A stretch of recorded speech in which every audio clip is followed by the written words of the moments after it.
You know that feeling, right? That constant hum telling you to be happier, more successful, always striving. Oh, definitely. It's like we're all trying to hit this invisible, impossibly high bar that just keeps moving. We see it everywhere splashed across social media and ads, even whispered by well-meaning friends. But sometimes, doesn't that pursuit just feel exhausting? Yeah. Or, if we're honest, a little disappointing when you can't quite measure up. Exactly. Yeah. It's an incredibly pervasive cultural narrative, and it often leads to a sense of inadequacy, paradoxically, rather than the fulfillment it promises. Right. It sets you up to feel like you're failing. Precisely. And that's exactly where our deep dive today takes us into the fascinating world of Mark Manson and his wildly popular book, The Subtle Art of Not Giving a Feck, a counterintuitive approach to living a good life. A book with a title that certainly grabs your attention. It really does. Yeah. Now, Mark's own journey, much like many of ours, began with him chasing happiness and success. He devoured self-help books, tried every new philosophy, hoping each would finally unlock all the answers. Like so many people do. Yeah, but he kept hitting that familiar wall, encountering disappointment again and again. What's fascinating here is that his breakthrough didn't come from finding a new answer, Right. but from fundamentally questioning the very premise he was operating under. Right. So he wasn't just looking for another self-help guru. He started dismantling the foundation of traditional self-help. And that's where it got truly interesting for him. He had this pivotal thought. What if the path to happiness lies in not trying to find it? Wow. What if we just stopped focusing on things that genuinely don't matter? Wow. That's a big shift. Huge. This question, this radical shift in perspective, was the spark that ignited his renowned book. And that profound question led to what he identifies as his fundamental truth. Life cannot and perhaps shouldn't be perfect. Right. Manson argues that we have a finite amount of fucks, a colloquial term he uses to mean worry, care, or attention to give. Okay. Finite energy, basically. Exactly. If we expend that precious emotional energy fretting over every minor annoyance, like an irrelevant online comment, a small mistake, or a stranger's fleeting opinion, we simply deplete our reserves, Yeah, you run out of steam. which leaves us with nothing left for what truly matters to us. So it's important to clarify a common misconception about not giving a feck. This isn't about apathy or indifference, is it? Not at all. It's quite the opposite, actually. Okay. It's about a highly intentional, almost surgical allocation of your emotional energy. It's about cultivating that wisdom to choose what deserves your limited supply of emotional investment, so you can fully dedicate your attention and care to what is genuinely important. Intelligently using your care, basically. Precisely. Our mission today is to unpack Manson's counterintuitive approach, extracting key nuggets of insight from the source material to help you, our listener, navigate life with more intention, less overwhelm, and a clear understanding of where to direct your valuable fucks. Okay, let's unpack this. Manson starts by challenging one of society's biggest pressures. This pervasive idea that we must always be positive and happy, you know? Yeah, that constant good vibes only message. Right. We're constantly fed the message that everything should be good all the time. But Manson rebuts that with a crucial point. Sorrow and troubles are a natural, inherent part of life. They just are. You can't avoid them. Exactly. He argues that happiness isn't an end in itself, a destination to be constantly chased. Instead, it's a result, a byproduct of the actions we take and the problems we choose to engage with in our lives. Happiness is a byproduct. I like that. He talks about what he calls the avoidance trap. Ah, If you're relentlessly chasing happiness, you inevitably try to avoid pain. right. Makes sense. And that, he says, creates this endless, unfulfilling cycle. It's like trying to live without gravity, as you put it. Precisely. His core insight is that true satisfaction actually comes from embracing our problems, not running from them. So leaning into the difficulty. Yeah. Consider it. If you have problems at your job, it means there's something to learn or change. That's an opportunity. Okay. If your relationships are struggling, it signals that there's important work to be done. Right. The real satisfaction, the enduring happiness, is found in the process of solving these problems, in the growth they demand, not in their mythical absence. That's a huge mindset shift, moving from problem avoidance to problem engagement. It really is. And if happiness comes from solving problems we choose to care about, that immediately begs the question, what problems are worth caring about? Good question. This brings us directly to what Manson identifies as his most crucial message. Yeah. the strategic importance of choosing your values wisely. Values. This is central. He argues that our fucks, our care and attention, should be directed towards what genuinely matters to us. If our values are misguided, our entire life will follow that misguided path. And he gives some pretty clear examples of what he considers poor values, ones that often lead to unhappiness or stagnation. Like what? Well, if your core value is always being right, for instance. Oh, boy. Yeah, you'll never learn from your mistakes because acknowledging error conflicts with your value. You'll just dig in your heels. Right, you're too busy defending yourself. Exactly. Or if you prioritize pleasing everyone, you'll inevitably neglect your own needs and happiness, exhausting your emotional bandwidth on others' perceptions. Totally draining. And if you value being rich and famous without effort, well, good luck with that. You're setting yourself up for constant disappointment because that value is fundamentally disconnected from reality. It's not controllable. So what does this look like in practice? What are the good values then? He says we should choose values that are reality-based, socially constructive, and controllable. Okay, controllable sounds key. It is. Think about values like honesty, compassion, hard work, and responsibility. These are things you can actively embody and pursue.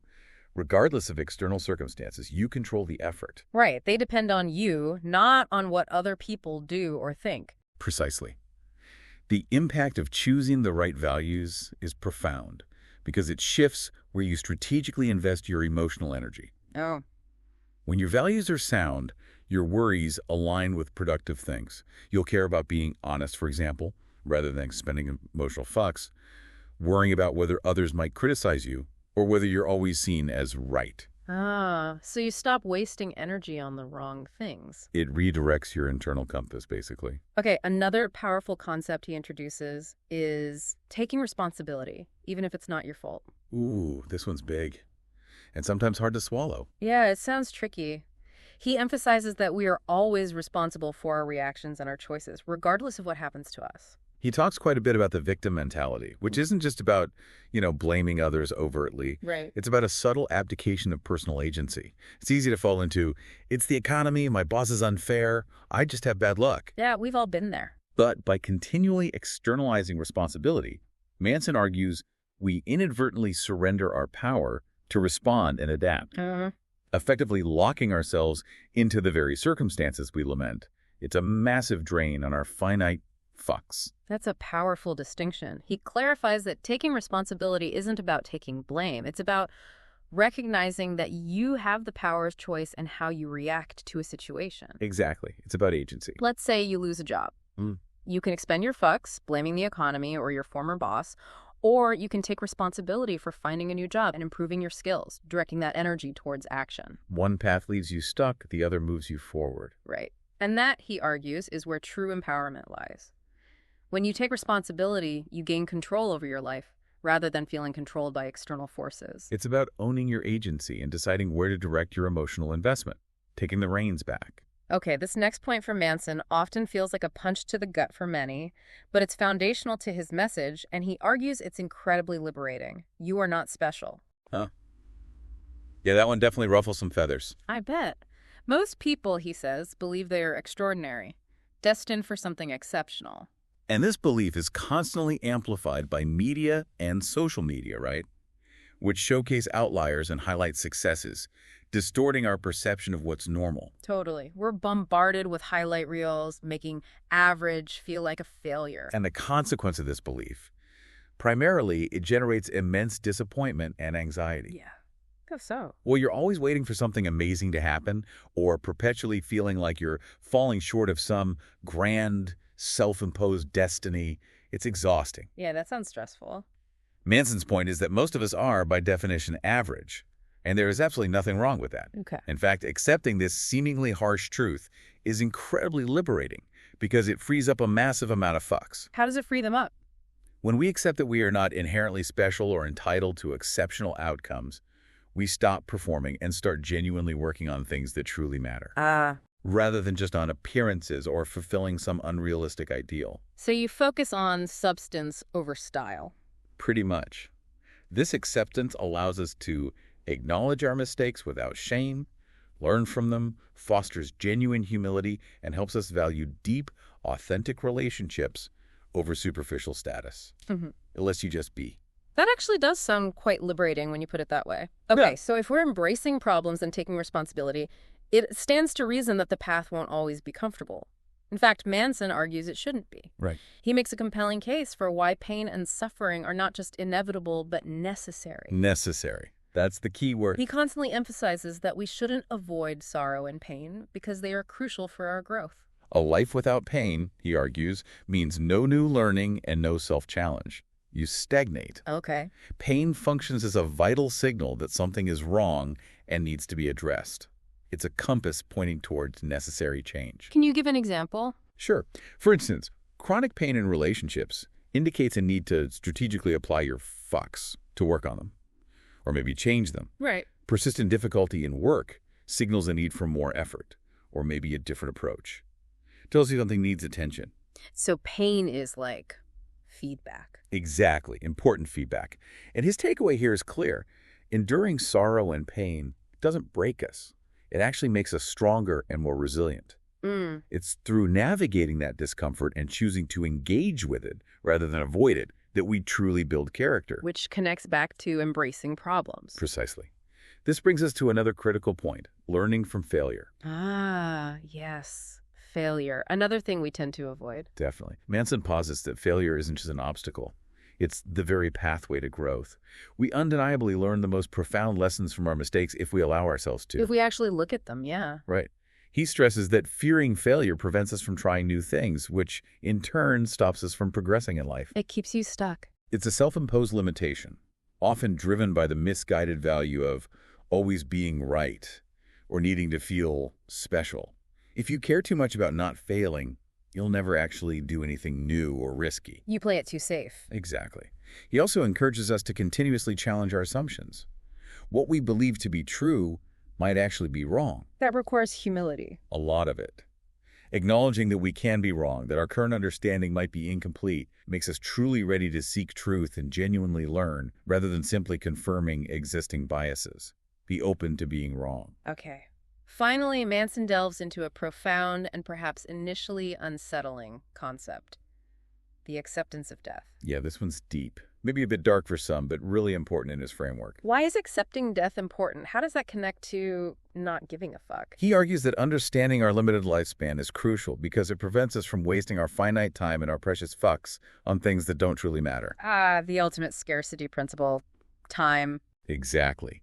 Death serves as a powerful, undeniable reminder that our time is finite and should be used optimally. It sharpens focus. Okay. This acceptance helps us focus intensely on genuinely important things, our core relationships, our chosen values, and work that brings us deep satisfaction. It clarifies priorities. It provides a stark clarity on what truly deserves our emotional investment, what hill is actually worth dying on, metaphorically speaking. So what does this all mean for daily living? How does accepting death change things now? He concludes that by truly accepting death, by living with an awareness of our finite nature, we can live without the debilitating fear of losing time or opportunities, and instead direct our precious fucks toward what genuinely matters most to us right here, right now. Live more intentionally because it's limited. Wow, that's a lot to take in. It is. So, wrapping it up, The Subtle Art of Not Giving a Feck by Mark Manson really acts as a powerful guide. It teaches us that happiness isn't a constant struggle to attain perfection, but rather a deliberate and strategic choice of where to invest our finite energy and care. That idea of strategic choice keeps coming up. It's central. It inspires us to take radical responsibility for our reactions, to recognize and choose our values wisely, and most importantly, to embrace problems and even pain as integral to building a better, more authentic life. It's quite a shifting perspective, isn't it? A truly counterintuitive approach to finding what many of us are constantly searching for. Absolutely. It challenges so many of our ingrained assumptions about happiness and success. It really does. It fundamentally reframes the entire quest for a good life, encouraging a deeper level of intentionality, I think. Definitely food for thought. So what stands out to you from this deep dive? Do you think strategically choosing your fucks in this way could truly transform your life?